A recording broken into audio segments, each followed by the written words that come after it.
Hey guys, welcome back to my channel. My name is Jessica Ward King, also known as the Stigma Crusher. And here at this channel, we deal with issues of mental health and mental illness from my twin perspectives as a person with lived experience of bipolar II disorder, as well as a person with an experimental degree in psychology. Sound like your jam? We'd love to have you. Go ahead and hit that subscribe button, and if you'd like to be notified every single week when I post, hit that notifications bell as well. Remember to like, share, and of course comment. I'll always comment back. And with that, I guess it's time for us to crush stigma for another week. Okay guys, so today we are going to talk about side effects to treatment specifically. And what all a side effect is really is an effect, so that could be one's experience, an actual physiological effect of a treatment that is not related to the outcome of the treatment. So for example, if you are taking a medication for your heart and it's having an effect on your heart, then it's doing what it's supposed to be doing. But if you are taking that medicine for your heart and it is giving you, for example, diarrhea, well, now you've got yourself a side effect. And side effects don't all have to be unpleasant either. Some of them are positive, some of them are actually useful. So let's have a look into the entire world of side effects, and I'll give you a hint. There's an actual story here of my own that I want to explore. So I guess that's why it's my channel, but hopefully you find it useful too. So when I was saying that side effects can be positive or negative, they can be benign or dangerous. So for example, the nausea that you might feel when you start taking Tylenol can be just like benign and nothing major. But if you start taking ibuprofen and you have the effects of a stomach ulcer, then that's quite dangerous. In terms of positive or negative symptoms, an example of a positive side effect might be the effect that Wellbutrin has on weight, so it tends to decrease weight, or even the effect that it has on smoking and smoking cessation. It's a really good agent for smoking cessation. In terms of something that's quite negative and related, I guess, is Seroquel. So quetiapine will often have an effect on weight that is to increase weight, which in most adults is not something they want to happen. And so that's something that can be quite negative for folks that are taking Seroquel. It can be really super intense or just sort of irritating. So something that it can be quite an intense side effect is the lithium toxicity that can happen when too much lithium is ingested.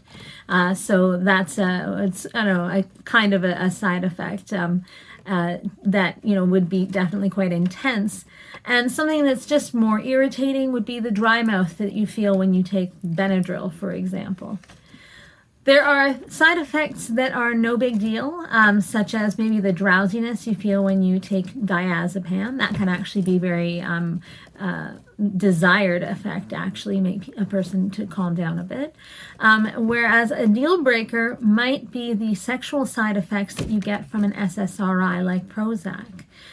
So for some folks, they're like, okay, I can deal with that. I'll make it happen. For others, they're like, no, this is too much a part of my life, and that's a deal breaker for me. I can't have that. And then they'll end up on a different medication that doesn't have that side effect quite so prominently. So while some people will have few, if any, side effects from a given medication or treatment regime, other people will struggle really mightily with the side effects of some or maybe many medications. There's no rhyme, no reason to it sometimes who gets what side effects at what times. But I think the real thing that is the problem with side effects is that it can reduce the tolerability to a person's course of treatment. Basically, it can make a treatment that should be helping and maybe is helping, make it intolerable, so that a person might be experiencing a medication that's doing its job, but the side effects are just bad enough that it's a deal breaker for them. They can't take that medication. And so you end up, trying other medications with however much success. Because the fact is that every treatment will have some kind of side effects associated with it.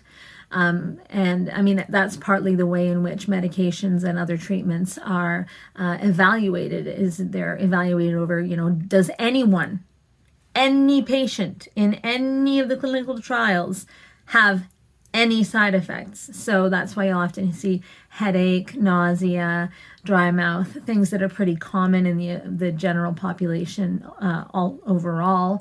And so, yeah, somebody in the clinical trial had that, because any given time some adult human has that. So sometimes you'll see ones that are more or less frequent, but they usually list the side effects in terms of order of how often they happen, or in order of how serious those side effects might be. So I guess this is the moment to talk about my own personal experience. Now I've had a lot of treatments in my day, for psychiatric stuff as well as for non-psychiatric stuff. I'm one of those really super lucky people in general in life. And so what I've been experiencing lately, I started taking this treatment basically to unstick my bipolar 2 depression that has been persisting since pandemic began. So I guess since last March of 2020. And so I've tried a lot of medications over this time to try to unbudget. And I've started taking Mirapex. That is actually a medication that is used for Parkinson's disease, and it affects the dopamine receptors of the brain, which are hugely affected in depression, but most of the depression meds deal with the other kind, like the serotonin aspect of the brain, and a lot of them don't do a whole lot to affect the dopamine part. So just neurotransmitters in the brain, basically the chemicals that are up there. So the idea was that I haven't been responding very well to the kind of normal treatments for depression. Let's try something that's not so normal, and it's not completely untested. This is a treatment course that has been studied and has been found to have some really good effects in folks. Unfortunately, and so I've been on this for a while now, trying to see, and I'm one of those folks that I'm willing to deal with almost any side effect that you can think of, if it's going to make the treatment work. And so that's kind of my theory this time around. I've been on it for a while, and the first thing that I noticed was that I started having what they call a droopy head. So I'd be looking down like this a lot, and my head would literally just be like this a lot, like just sitting there watching TV, and there it is, walking through the mall, and there it is. And so that was first called out by my friends and relatives. I kind of didn't notice it, I guess, but they did, and they said, it makes you look sick, it makes you look like something's wrong with you. And that's not a nice thing to hear. I mean, my partner is like, no, you've got to stop this. Just here, do I have to remind you every time I see you doing it so that you can lift your head so that you can stop this, because you just look so sick and I just can't stand it. That's a side effect that I was not pleased with, simply because, for one thing, I mean, yeah, nobody likes to be like this, looking sick. It started to actually hurt my neck as well, as you can imagine it would. But it was that effect of other people not being able to stand it that I thought, oh my gosh, I can't do this. But I did, and I still am. I want to make sure that this medication is not going to work before I give it up. So the next thing that happened is twitching. I woke up one morning and I picked up my phone, kind of as you do, and trying to, like, laying in bed trying to do phone stuff, and I kept dropping the phone. And then once I kind of got it in my hands, I couldn't actually type on my screen because my fingers were twitching. In fact, all of me was twitching to various degrees. And so that was a panic, but isn't unheard of. So it's while the kind of the neurotransmitters are getting used to their environment up in the brain, that can happen. So onwards and upwards we go. I was then noticing that it was making me super duper tired, like not want to wake up in the morning kind of tired, somnolent kind of tired. And that was also, I was willing to deal with it, but it's not ideal when you've got a family and a kid and you got to be up in the morning and take them to school and take them to camp and wherever else. Not being able to wake up was not great. So those are the main side effects I noticed. And it's been a bit of a roller coaster because, as I mentioned, I'm generally one of those people that just says, nope, it doesn't matter what the side effects are, just make the drug work. But struggling with these ones has been really, really hard. So my question is then, when do you know if your side effects should make you stop or change your dose?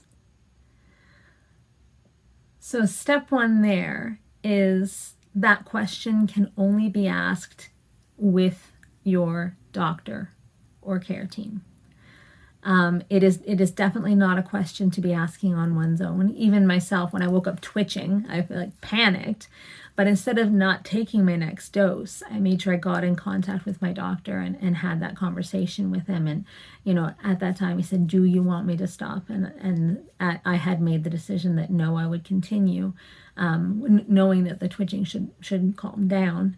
But that was a conversation, even with something like that kind of dire for me. And again, someone else's dire is you're going to be like, well, you have no problems whatsoever. But for me, that was quite dire. And so that had to be discussed with my doctor. So only the doctor can know, what side effects are like, what they're likely to lead to. Are they going to let up? When? And they might even give you the advice that maybe this is something not for you, or maybe we should continue the course of treatment and hopefully it'll work. But I think ultimately, not even the doctor, only you, me, can know when something has gotten too much. And it might be worthwhile to, when you're thinking about this, if you're having, an effect and you don't know what you should do, to write down the things that are important to you. And when those are discussed with your care team, there's no shame whatsoever. So if you say, my sexual function is absolutely critical and I won't go back on it, then there's no shame to that. There's just support for that. That's something that you've identified as important to you.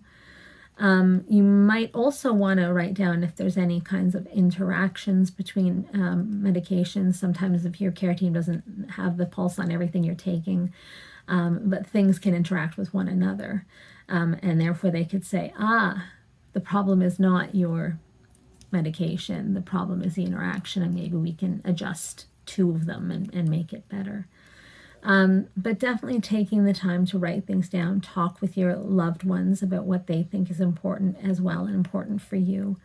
That can be kind of instrumental in giving you the license to really say what is important for you.